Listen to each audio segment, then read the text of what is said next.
race car since it's been raced. It's been about a month and a half since we actually raced, and all I did, I parked it in here, and I have not touched it since. So that was the first time it's been started in a long time. So you can see, I don't know if you could see it earlier, but leaking a lot of transmission fluid. I thought it was the line going back to the training cooler, but I think it's just the pan. So that shouldn't be too hard to do. I can just pull the oil pan off of it and fix that.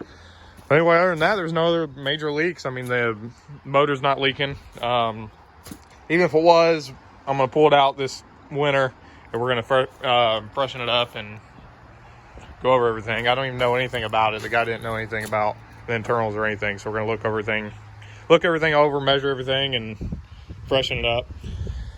But yeah, we'll go into why my car is not legal. Yeah, we'll start small. The small things that aren't legal. So anyway, they didn't like the body. The main thing they didn't like is how it's not cut out. He just wanted it to look more stock. The body's okay, but he didn't like the way I put it on, and he wants it to look a lot better. He said it's got to at least look stock. He said, got to get rid of this square. I need to cut it out in a curve like a regular door. He said I can keep it. I just got to make it look more stock. So that's fine. The actual where I did not make this. I went to a guy in Danville, Illinois. He builds bodies and builds chassis and all that. I paid him to make this, and yeah, I just got to cut it out. And he said just next time do a better job making this straight and everything. I was like, whatever. So anyway, we'll do that. And another little thing in here is the fuel line. That's a fuel line going back to the fuel cell, and that has got to be either not inside the cab, or it needs to be wrapped in some kind of metal insulation or whatever. So we got to do with that. That's something small. That's no big deal. And the rear end, another smaller thing is the rear control arms, the trailing arms, whatever you want to call them. I don't know how well you could see, but it's plated right there on the inside. That is not allowed. He said I've got a couple I can put in there, but he said I could just pull those out and cut it out and it'll be fine. So you can't go over that and reinforce them like that. Then a bigger thing is this fuel cell right here. As you can see, the whole thing dips down. This whole box right here is no-go. You can't do that. It can't drop below the frame rails at all. So gotta cut that out and just completely remount it up. That's kind of a pain in the butt, but I mean, it's not that big of a deal. I can do it, I guess, but that's just gonna take some time. So that's gonna move up. It's not a huge deal, but it's kind of a pain in the butt. And then we gotta run sheet metal from frame rail to frame rail, he said, under it. So I gotta do that. But yeah, that's that. And then here's the big one. It's on the motor. Fuel pump has got to be 2.5 inches from this front cross member right here, and mine is obviously not. It's at like 1.5 inches, 1.75 inches. But yeah, it's got to move up. So that's a big one. That's why I stopped racing this year.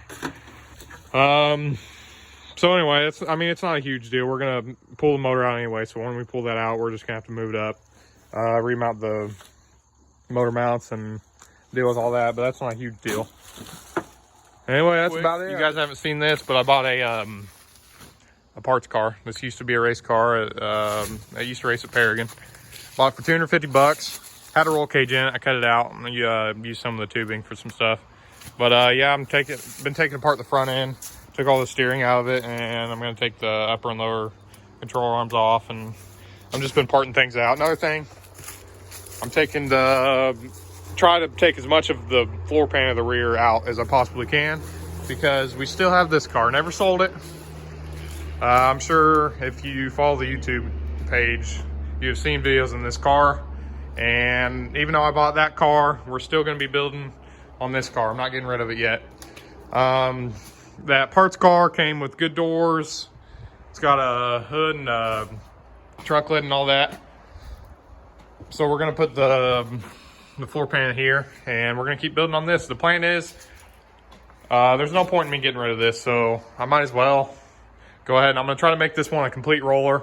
Ready? I wanted to make it to where it's got. I'm gonna put a transmission, drive shaft, everything, the rear end, and I want to be able to just drop a motor in it and go if I had to. So we're gonna make some videos on this winter. We'll just kind of tinker on this here and there. And obviously the go-to is gonna be that car, and we're gonna be building that one the most. But if here and there, we're gonna work on this a little. Hopefully we'll have it going. Either this could be just a spare car for me, or old wrist twister, or the old man, my dad, might end up driving it. You never know. So yep, just stay tuned. We'll make some more videos on race cars and whatever else we start getting into. Like and subscribe. If you want to see more race car stuff, I'll start making more videos as much as I can. It's winter time now. We just had the last race of the season, so it's about time to start. Obviously, I'm not racing anymore, so it's time to start rebuilding and getting ready for next year. I'm gonna try to get into points next year, so I'm gonna try to make every race I can. Those of you that don't know, I'm in the National Guard, so there's gonna be some weekends I can't race, but I'm not sure how it works. But we're gonna try to get a wrist twister racing a car on nights I can't race, or my dad, one of the two. So yeah, we'll try to be there every weekend, and yeah, we're gonna start building again. So stay tuned.